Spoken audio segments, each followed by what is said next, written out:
Nuevo pinchazo del Deportivo Alavés, segundo consecutivo.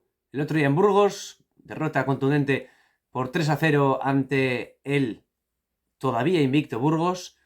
Y en el día de ayer, empate a 0 Mendizorroza ante el Albacete Balompié. Un partido cerrado en el que pues las ocasiones no fueron el síntoma predominante del partido y finalmente el reparto de puntos que fue el que llegó tras los 94 minutos de juego. Vamos a repasarlo todo aquí, en el rinconcito de Goldemora. No te vayas, vamos allá.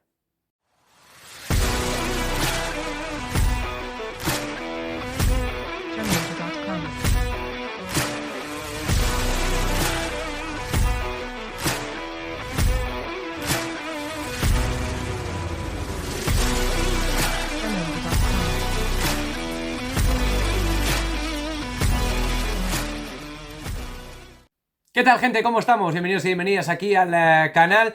Hoy lo hago desde un día distinto, desde un sitio distinto, perdón, y en un día también, pues raro, lógicamente, porque normalmente lo solemos hacer siempre este tipo de vídeos en el día de los partidos, tras la conclusión del mismo, pero bueno, estoy de puente y no pude estar tampoco ayer ni situ en ese partido en Mendizorroza. Sí, por supuesto que lo vi en la televisión, por la televisión, y bueno, pues vamos a analizar un poco lo que sucedió en ese choque que finalmente acabó con ese empate a 0 entre Deportivo Alavés y Albacete. De momento el Deportivo Alavés, que sigue la autoclasificación. Es cierto que con la victoria de Las Palmas está todo muy, pero que muy igualado, y Las Palmas también ha conseguido meterse en esos puestos cabeceros de la Liga Smartbank, pero el Deportivo Alavés cuajó otro partido sin perder.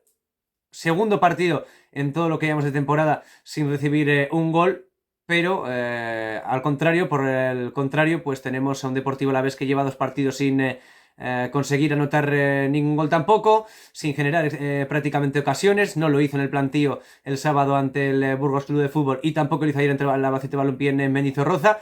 Y bueno, pues la situación en ataque empieza a ser algo preocupante. Es cierto que el Deportivo Alavés con balón anda bastante fino, con Salva Sevilla, con Tony Moya en el día de ayer en ese doble pivote. Creo que tuvo posesión y momentos de calidad con balón, pero sin profundizar por bandas, sin buscar excesivos centros al área. Y bueno, pues ciertamente está teniendo ahora problemas el glorioso para llegar a esas zonas altas del campo rival con claridad y sobre todo con tranquilidad para poder anotar en las ocasiones. Ayer tuvo dos ocasiones claras que las iremos a repasar con detenimiento, pero en general creo que fue un partido bastante cerrado y que el empate, visto lo visto y visto el encuentro también que hizo el conjunto manchego, creo que fue el resultado justo en el día de ayer.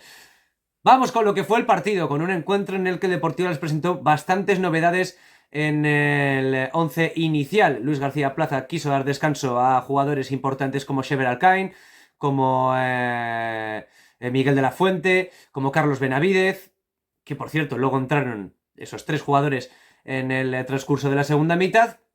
Y dio internada a jugadores como Robert, que no había sido titular hasta el momento con el Deportivo Alavés, como Tony Moya, que tampoco había sido titular hasta el momento con el Deportivo Alavés, a Javi López en sustitución del tocado, porque no lesionado Rubén Duarte. En definitiva, que creo que bueno, pues hicieron varias alternancias, varios cambios con lo que venía siendo el once inicial habitual, y el once inicial que hasta el momento había funcionado en el cuadro albiazul. También entró Taichi Hara como su primer partido también como titular en el conjunto vitoriano. Y pues es cierto que faltó ritmo, ¿no? Que el equipo fue de menos a más claramente en el partido, y que en los últimos minutos pues le faltó ser algo más atrevido, quizás por el cansancio, quizás porque el Albacete también dio un paso hacia adelante. Y bueno, pues en esos últimos instantes, creo que sobre todo en el descuento, pues se jugó más en campo del Deportivo Alavés, más atacando el Albacete que el propio cuadro de Luis García Plaza. Y bueno, pues es cierto que el partido de ayer generó algunas dudas en algunos jugadores.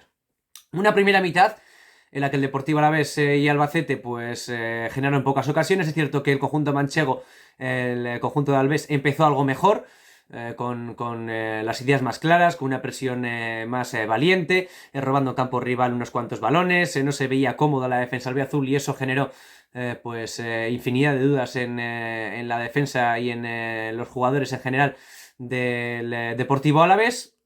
Y es cierto que a pesar de no tener ocasiones decisivamente claras el Albacete, pues podemos decir que sí que inquietó en cierta manera a Antonio Sivera. Se anuló un gol, por cierto, bien anulado, al conjunto manchego por claro fuera de juego de uno de los delanteros visitantes, y a partir de ahí creo que a partir del minuto 20-25 el Deportivo se hizo con el control del partido, empezó a tener una posesión más consistente, empezaron a aparecer tanto Salva Sevilla como Toni Moya, que bueno, son dos jugadores que a nadie se le escapa y que yo no voy a descubrir nada aquí, que tienen un gran manejo de balón.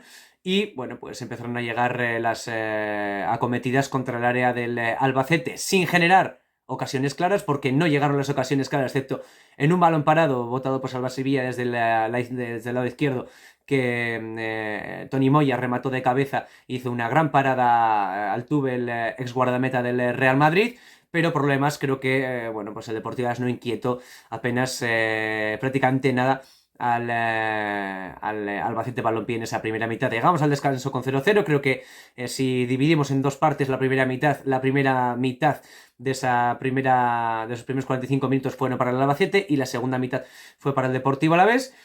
Ya entrando en la segunda mitad, creo que ahí sí que salió el Alavés más a por el partido, continuó con ese final de la primera parte y bueno, pues generó algún tipo de ocasión, y bueno, pues ahí llegó una de las jugadas más controvertidas y más polémicas del partido, que fue el gol anulado a John Guridi, en una acción en la que el jugador del Deportivo Alavés, el mediapunta ex de la Real Sociedad, deja pasar un balón tras un centro de Luis Rioja desde la parte izquierda, lo deja pasar levantando la pierna, le cae un rechace del propio defensa y John Guridi anota el 1-0, que en principio sí subió al marcador y que luego en instancias del VAR el colegiado del partido anuló tras verlo en el monitor. Una anulación del gol que todavía sigo sin entender.